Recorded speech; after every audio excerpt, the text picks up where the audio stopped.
साथियों, क्या आपने संकल्प ले लिया है कि किसे बिहार का मुख्यमंत्री बनाने जा रहे हैं? आपने लिया हो चाहे नहीं, लेकिन जो एनडीए सरकार है उन्होंने अपना संकल्प पत्र या कहिए संकल्प पत्र के तौर पर अपना मैनिफेस्टो जारी कर दिया है। जी हाँ साथियों, इस बार उनके मैनिफेस्टो में कई ऐसे बड़ी बड़ी चीज़ें हैं जिसको जरिए एनडीए सरकार आपको लुभाने का प्रयास कर रही है, या कहिए तो बिहार के विकास के लिए बहुत सारे प्लान उनके पास हैं। आप इसे किस रूप में देखते हैं ये आपकी मर्जी, लेकिन सर साथियों सबसे पहले आपका परिचय कराता हूँ संतोष मिश्रा जी से, जो हमारे आज के गेस्ट हैं, और उनके साथ आज हम चर्चा करेंगे कि बिहार चुनाव में जो एनडीए की रणनीति है, या कहिए तो एनडीए ने जो संकल्प लिया है उस संकल्प पत्र के जरिए आखिर वह कितना कारगर होने वाली है और बिहार की जनता को कितना लाभ पहुंचाने वाली है, इन सब चीज़ को चर्चा करते हैं। उससे पहले साथियों आपसे विनती है कि इस चैनल में अगर आप नए हैं तो लाइक तो वीडियो को कीजिएगा ही, लेकिन चैनल को सब्सक्राइब जरूर कीजिएगा। तो सर आपका स्वागत है इस चैनल पर, और हम लोग चर्चा कर रहे हैं सर संकल्प पत्र पर। एनडीए ने बहुत ही प्यारा सा नाम दिया है संकल्प पत्र। क्या इस नाम में भी कोई राजनीति है सर? देखिए, जो संकल्प पत्र की बात है, एनडीए का संकल्प पत्र आ गया है, और एनडीए के जो सबसे बड़े और लोकप्रिय चेहरा है नरेंद्र मोदी का, उनकी बिहार में कई सभाएं भी हुई है, और कहीं ना कहीं भारत वंदे भारत की रफ्तार से ही बिहार भी अब दौड़ेगा। मुझे ऐसी आशा भी है और उम्मीद भी है कि अच्छा कार्य एनडीए ने जो संकल्प पत्र दिया, कहीं ना कहीं मैं उस संकल्प पत्र की जो उन्होंने कोशिश करेंगे या कार्य करने का अपना एक विज़न जो अपना विकसित भारत की तरफ 2047 जो ड्रीम प्रोजेक्ट हम लोग कह सकते हैं नरेंद्र मोदी का है, उसमें बिहार को जो है उसमें एक अलग और तगड़ी जिम्मेदारी निभानी है। ये भी कह सकते हो आप कि कहीं ना कहीं बिहार ये भी हो सकता है कि उस जो हम 2047 की बात हो रही है तो उसका कहीं नहीं कहीं बिहार एक मैन ऑफ दिस मैच भी बनने की दौड़ में शामिल हो गया है। बिल्कुल सर। सर आपने संकल्प पत्र उनका पढ़ा है क्या? मतलब देखिए, पढ़ा तो आपने क्या पाया? देखिए कहीं संक्षेप में बताना चाहें तो। देखिए, कहीं ना कहीं जो संकल्प पत्र बीजेपी का है वो लगभग बीजेपी का भी कह सकते हो या एनडीए का, क्योंकि मतलब एनडीए का कहें या बीजेपी का? देखिए, जो बीजेपी की पार्टी है वो लोकसभा में, इससे आप ये इशारा तो नहीं कर रहे हैं कि एनडीए ही बीजेपी है और कहीं न कहीं नीतीश कुमार गायब हो जाएंगे इसी चुनाव में? नहीं, आपने उसको अगर बीजेपी का जो संकल्प पत्र है, या ये भी कह सकते हो आप बिहार का विकास का एक जो रोड मैप है तैयार करने में, उसमें जो सबसे बड़ा चेहरा है कहीं ना कहीं केंद्र में बीजेपी जो सबसे बड़ी पार्टी है, तो उसके बिना साथ के बिहार आगे बढ़ ही नहीं सकता है। अच्छा। क्योंकि जो संकल्प पत्र उसमें देखा भी होगा आपने कि नरेंद्र मोदी की जो चेहरा है, क्योंकि कहीं ना कहीं नरेंद्र मोदी पूरे भारत के लीडर है ही है, प्रधानमंत्री भी हैं, तो प्रधानमंत्री की ये जिम्मेदारी बनती भी है। तो उसमें प्रधानमंत्री, उसके बाद नीतीश कुमार जी बिहार की बागडोर, अभी सीएम कह सकते हो आप, अभी बिहार में है, चुनाव की डेट आई गई है। बाकी तो जो संकल्प पत्र है, मैं उससे कहीं ना कहीं बीजेपी के संकल्प पत्र से, चाहे उनकी किसानों को लेकर हो या औद्योगिक क्षेत्र को लेकर हो या स्वास्थ्य के मामले में हो, शिक्षा के मामले में हो, मैं उनके और या जो 1000 आप इस संकल्प पत्र को किस रूप में देखते हैं? क्या यह संकल्प बिहार के विकसित राज्यों में ले जाने के क्रम में है, या केवल इस संकल्प पत्र नाम रख दिया गया है? नहीं, कहीं ना कहीं विकास की जो बात हो रही है तो बिहार को इसको बहुत फ़ायदा मिलेगा ही। और दूसरी बात ये, जो किसानों के लिए अलग से भी उन्होंने प्लान किया भी है। दूसरा, मैं यहाँ किसी को कोट नहीं कर रहा, एनएसपी की जो एमएसपी की बात हो रही है या और लोग कर रहे हैं, उस पर हम लोग बाद में चर्चा करेंगे ही। लेकिन ये पहले से भी ड्रीम प्रोजेक्ट रहा ही है मोदी जी का कि किसानों की किसी न किसी तरह आय को डबल करने की मुहिम चलाई जाए। फिर जो किसान धन योजना है, डायरेक्ट जो सीधा जनधन अकाउंट के थ्रू लोगों तक सर माफ़ कीजिएगा, आपको यहाँ काट रहा हूँ। आपने यहाँ किसान को क्या जिक्र किया और कहा कि किसानों के लिए एमएसपी जैसी चीज़ें बिहार में ला रही है। यहाँ पे मैं थोड़ा सा पीछे मैं खींचना चाहूँगा आपको। हाल में किसान आंदोलन जैसी चीज़ें हुई जहाँ एमएसपी के ऊपर, मैं एमएसपी पे वहाँ विपक्ष हमेशा ये शिकायत करते रहे कि आरोप लगाते रहे कि ये जो है किसानों की बात तो करते हैं हमेशा, लेकिन किसान को हम जो है आंदोलन करने तक नहीं देते हैं। देखिए, फिर कैसा किसान समर्थक ये है? एमएसपी की बात मैंने इसलिए की है क्योंकि मैंने दूसरे का भी मैन्युफैक्चर पढ़ा है जिन्होंने उसमें विरोध किया है। अच्छा। उन्होंने एमएसपी डाल रखी है। अच्छा। कि हम एमएसपी लागू करेंगे अपने राज्य में। तो जब तुम दूसरे राज्यों में ये जो उनके साथ गठबंधन में है, आप एक राज्य के लिए नहीं कह सकते ना, पूरे देश के लिए एक बात करनी थी। तो कहीं ना कहीं दूसरी पार्टियों ने भी उसमें राजनीति की रोटियां भी सेकने का काम किया है। इसीलिए दूसरा चीज़ें जो है, जो किसानों को फसल जो बीमा है उसका भी फ़ायदा हो, क्योंकि ये चीज़ें क्या है ना, इससे बहुत फ़ायदा होने वाला है। और पलायन यहाँ पे आप पलायन बात की, यहाँ पे जो है सरकार या कहिए तो एनडीए सरकार ने वादा किया है कि 1 करोड़ रोजगार का वो प्रबंध करने जा रहे हैं। 1 करोड़ रोजगार। देखिए, 1 करोड़ जो रोजगार की बात की है सरकार ने सरकारी नौकरियों की, कहीं ना कहीं ये मुझे लगता है ये पूरा हो सकता है। अभी जब तेजस्वी यादव ने कहा था हर घर एक सरकारी नौकरी, तो उस पर सभी लोग विरोध किए थे। अब यहाँ पे 1 करोड़ कैसे हो सकता है? देखिए, 1 करोड़ का जो वादा है, 1 करोड़ सरकारी नौकरियाँ देने का जो वादा है, कहीं ना कहीं वो पूरा हो सकता है। आप हर घर सरकारी नौकरी नहीं दे सकते। हर घर कितने घर हैं पूरे बिहार में लगभग? देखिए, बिहार की जो संख्या है उसके हिसाब से आपको तो बहुत नौकरी, और नौकरी दोगे कहाँ से? मान लीजिए कोई डिपार्टमेंट में हम बात करें तो उसकी संख्या मान लीजिए किसी भी स्कूल की उठा लें। स्कूल में मान लीजिए 50 टीचर और उनके सहयोगियों की संख्या 20-30 मानी जाए तो 80 लोगों की हो गई। लेकिन 80 लोगों को रोज़गार मिलेगा। अब आप उसी अड़ोस पड़ोस के गांव के बच्चों की सोचें जिनके परिवार के, उन सबको रोज़गार थोड़ी दे दिया जाएगा। अच्छा, यहाँ पर जो है पहले भी रोजगार की नरेंद्र मोदी ने वादा किया था कि ये एनडीए गठबंधन के साथ कि इतना रोजगार दे देंगे, लेकिन जबकि वो रोजगार तो दिए नहीं गए। वो क्या कहते हैं, सरकारी नौकरियां तो अब तक आई नहीं है। इसका हमेशा विपक्षी सवाल उठाते हैं। देखिए, तो फिर 1 करोड़ का कैसे लगता है आपको वादा पूरा हो जाएगा? ये देखिए 1 करोड़ का वादा इस प्रकार भी पूरा हो सकता है क्योंकि बहुत डिपार्टमेंट में वैकेंसी जो है खाली है। तो फिर पहले क्यों नहीं दी गई? चुनाव के लिए बचा के रखा गया है। देखिए, चुनाव के लिए नहीं, आगे लोग रिटायर भी होते हैं, चुनाव के लिए नहीं बचाई जाती कोई चीज़ें। ये एक टारगेट लेके चला जाता है, ठीक है।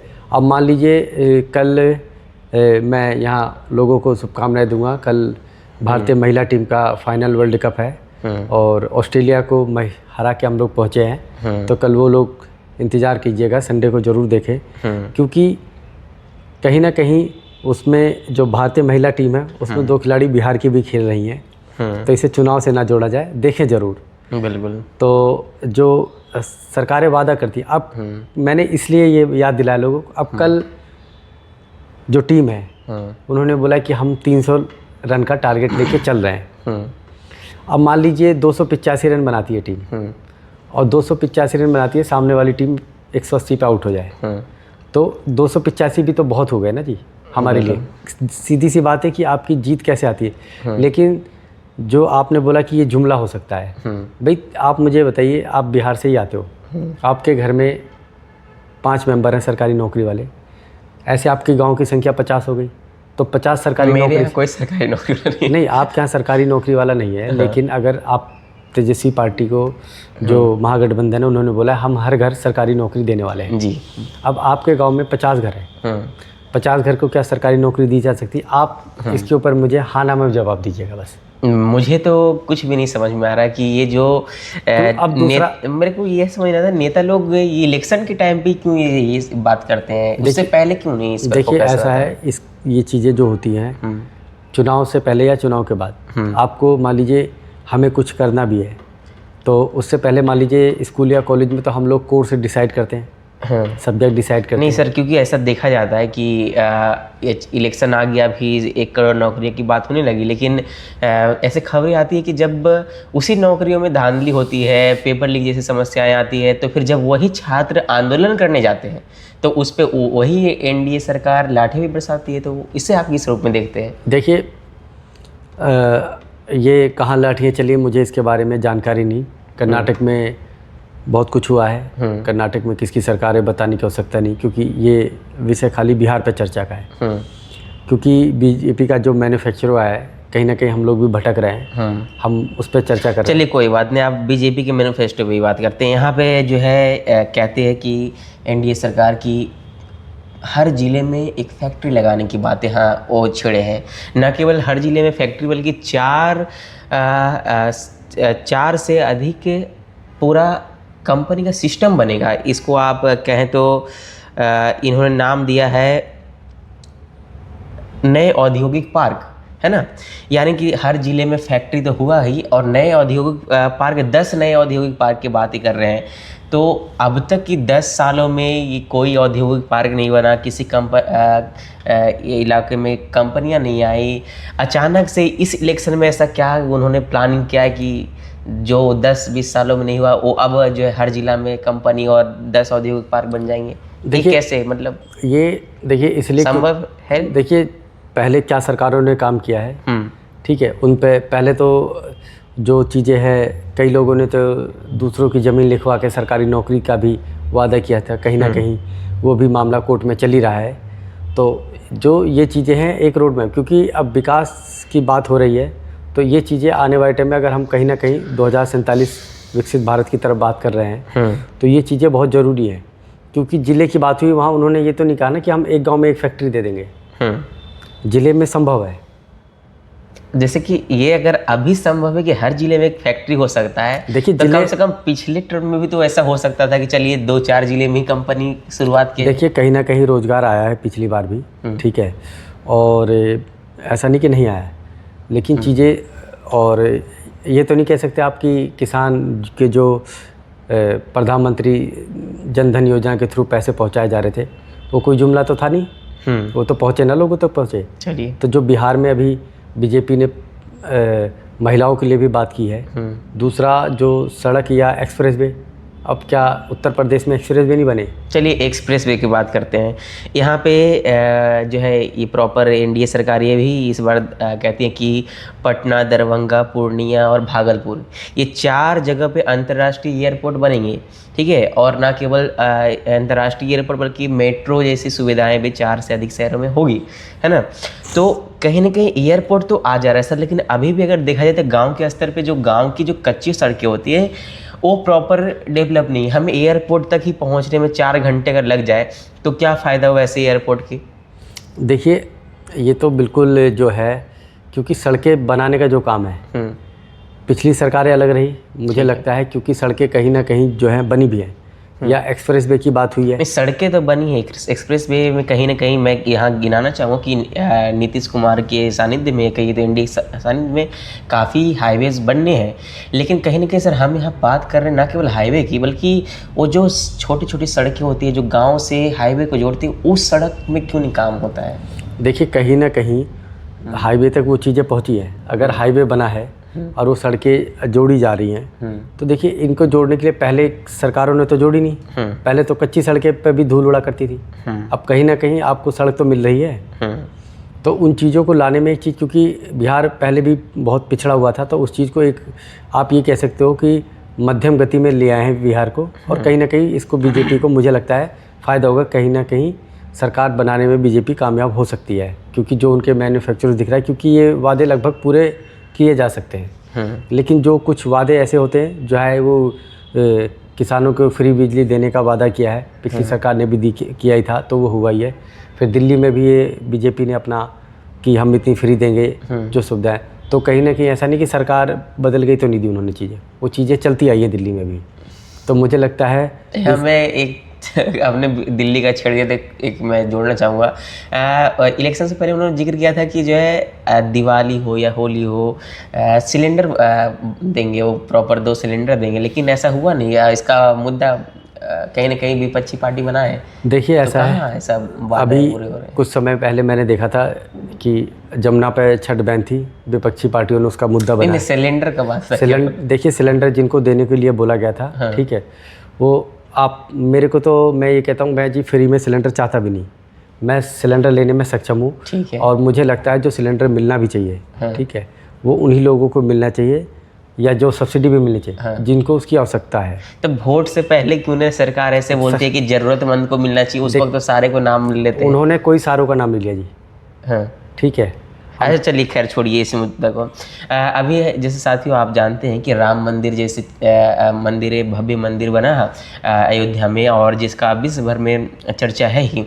लोग सराह रहे हैं कि इतना भव्य मंदिर इस देश में बना, लेकिन कहीं ना कहीं सर ये मंदिर का राजनीति भी हमें देखने को मिल रहा है। उन्होंने अपने मैनिफेस्टो में जिक्र किया कि माँ जानकी की जो जन्मस्थली है वहाँ विश्व स्तरीय आध्यात्मिक नगर या नगरी सीतापुरम के रूप में विकास किया जाएगा इसका, यानी कि सीता जी का जो जन्मस्थली वहाँ सीतापुरम नाम से मंदिर तैयार किया, जैसे अयोध्या में राम मंदिर है। तो क्या यहाँ मंदिर का भी राजनीति हो रहा है, या फिर इसे किस रूप में आप देख पा रहे हैं? देखिए, ये तो बहुत अच्छी चीज़ है। उससे अगर वहाँ पे तैयार करती है सरकार, तो मुझे जो लगता है उससे सबसे, अगर सरकार ने ये प्लान किया है तो इससे कहीं ना कहीं रोज़गार भी मिलेगा। ठीक है। क्योंकि मंदिर अगर बन रहा है तो लोग पर्यटन के थ्रू भी जाएंगे। बहुत बढ़िया। ठीक है। एयरपोर्ट की भी आवश्यकता पड़ेगी। अब अयोध्या में मंदिर बना, राम मंदिर, तो उसका कहीं ना कहीं ट्रेन की जो सुविधा थी पहले, जो अयोध्या के पास, या आप ये कह सकते हो राम मंदिर के पास रेलवे स्टेशन ही था। फैजाबाद जाना पड़ता था, जिसे अयोध्याबाद में नाम कर दिया गया था, वो जंक्शन था।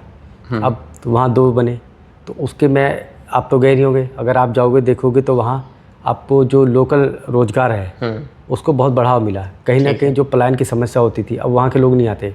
अब वो क्योंकि वहाँ रोज़गार मिल गया। और आप विश्वास नहीं करोगे, जो वहाँ लोग पटरियों पे भी आज जो दुकान लगा रहे हैं, वो आप ये कह सकते हो कि मेट्रो सिटी से ज़्यादा कमा रहे हैं। अच्छा। और पहले क्या समस्या थी, अगर वहाँ ये सरकार पहल लाती है कि जानकी देवी मंदिर बनाया जाएगा माता के नाम से, तो उसको कहीं ना कहीं मुझे लगता है, और ये भी हो सकता है ये बीजेपी या एनडीए का टर्निंग पॉइंट हो, इस पे वोट भी पड़ सकता है बहुत ज़्यादा। अच्छा। क्योंकि इससे पर्यटन को फ़ायदा होगा, लोग आएंगे, रोज़गार भी मिल रहा है। दूसरा क्या है, जब लोग आएंगे तो रोज़गार मिलने से वहाँ का जो क्षेत्र है वो और ज़्यादा विकसित भी होगा। इसका बहुत मुझे लगता है ये भी एक ज़्यादा टर्निंग पॉइंट है।